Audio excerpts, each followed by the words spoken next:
We have a brand new Lauri Markkanen update to get to on today's Golden State Warriors Today by Chat Sports. I'm Chase Sr. Thank you so much for hanging out here with us on day 5 of NBA free agency, and a happy 4th of July to everybody rocking with this as well. The Warriors here facing stiff competition in the Lauri Markkanen trade sweepstakes. We're going to break that down and dissect it coming up here just around the corner. But first, let's like it into existence. If you want the Warriors to trade for Lauri Markkanen right now, I want you to hit that thumbs up icon and like the video. You never know. The other day I called out Mike Dunleavy and he started making some moves. Kyle Anderson sign. Buddy Hield sign and trade. Lauri Markkanen trade next. Let's go Dub Nation. Here's what Jake Fisher of Yahoo Sports had to say about Markkanen and the market for his services. A lot of quality teams checking in on a guy who's really developed well over the last couple of years. Fisher saying the Kings, to my knowledge, earlier this week were close to a deal. I do think that based off of my conversations that I've had. I can't say any more than that, but there were calls made to people around the NBA that would have indicated that talks have been legitimate there.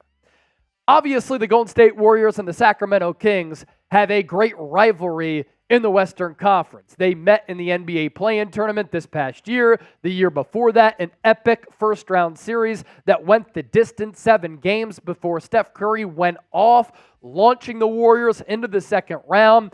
I'm very thankful, at least as of right now, that Lauri Markkanen was not traded to the Sacramento Kings. That would make them infinitely better. And as far as the Warriors Markkanen buzz, remember what we talked about the other day from Brian Windhorst saying that the Warriors are interested in him. You had Monty Poole of NBC Sports Bay Area saying the Warriors trying to go all in on Lauri Markkanen. And then there's Tony Jones of The Athletic on the Markkanen front, adding on top of what Jake Fisher had to say that the Kings very interested in him. Sacramento has what the Kings think is a strong offer on the board for Utah.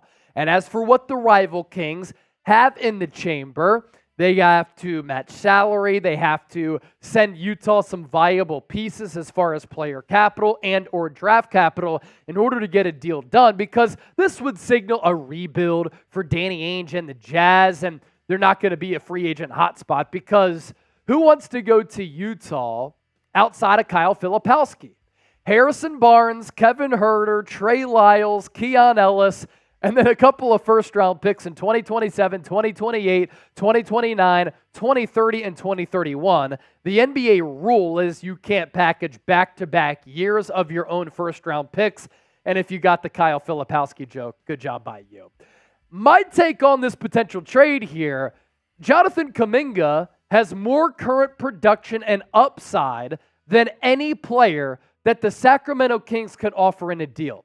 So while the Kings very interested in Lauri Markkanen and the Jazz might like the trade offers that Sacramento can put on the table, it's all up to Golden State.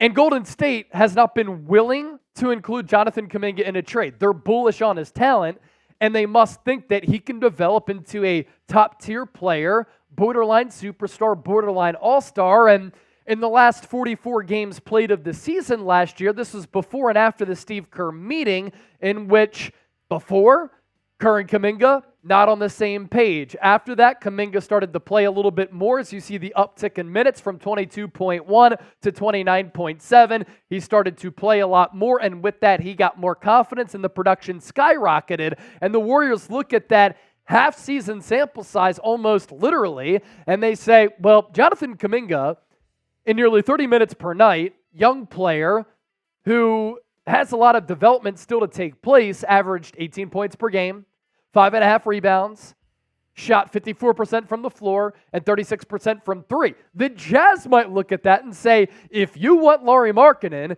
you have to trade us Jonathan Kuminga, because they are somewhat similar players if Kuminga can fulfill his potential and round out that form of his potential. As for the Warriors trade assets, Jonathan Kuminga leading the charge. Again, more than what the Sacramento Kings have to offer. You might have to match some salary here as well. Andrew Wiggins, you throw him into that deal. Maybe. Moses Moody, a shooter who has some defensive ability. Gary Payton II. He can knock down the three, guard multiple positions, good athlete, just never healthy. And just like the Kings have those picks loaded up, the Warriors have some picks in the chamber as well. 2025, 26, 27, 28, 29, and 2031. So the Warriors could hold on to those picks, and obviously that helps them rebuild on the fly. They could trade them away if they're trying to maximize Steph Curry still playing peak basketball.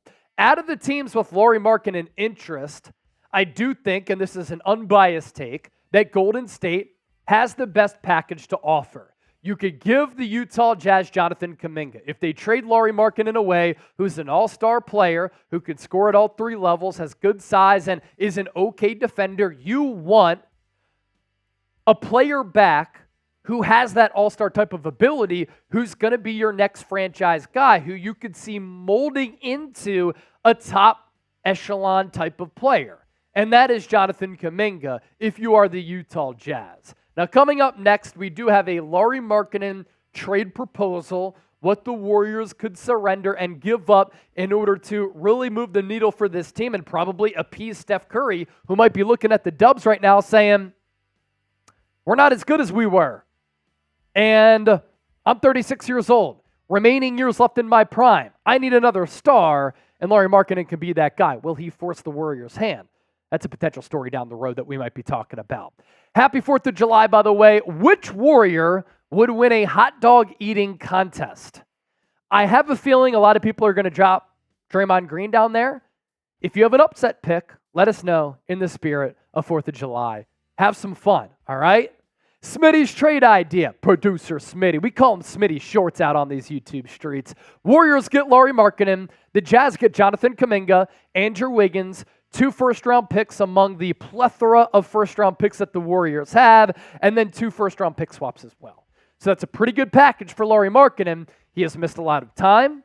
He is on an expiring contract, but this would be the thought for Golden State, is that you're trying to capitalize on Steph Curry still playing really well because the Western Conference right now is loaded, and you simply need some more star power. The Jazz would control the Warriors' future. But if Markkanen is the number one target, you do what it takes. Aggressive businesses win, whether it's in corporate America, whether it's in professional sports. And the Warriors, as we know, they've been aggressive in years past, going after Kevin Durant, making the trade for Andre Iguodala, making some other moves that would be deemed as aggressive. And if the Warriors want to win and field a competitive basketball team, and Lauri Markkanen is their number one guy, do what you got to do to bring the 7-footer to the Bay Area. He's a 7-footer with a career three-point percentage of 37.5%, All-Star in 2023, Most Improved Player in 2023. I think he's still tapping into his potential, and obviously Utah reluctant to trade him as they pursued a co-star in Mikal Bridges, but they didn't land Bridges, and that could have since changed. Numbers the last 2 years, again, games played, a little bit of an issue, right? 66 2 years ago, and then 55 this past year. But the numbers really do check out from a 3-level scoring standpoint. Contested shots, he's able to hit them for a big. He has a really, really quick release. And the development that has taken place goes to show you he's been in the lab putting in that work because it ain't nothing but work. Markkanen advanced shooting numbers. Catch and shoot threes, 41.8%. Going to have those opportunities on this Warriors team now that Buddy Hield is on the Dubs. So can you imagine Steph Curry, Buddy Hield, Lauri Markkanen?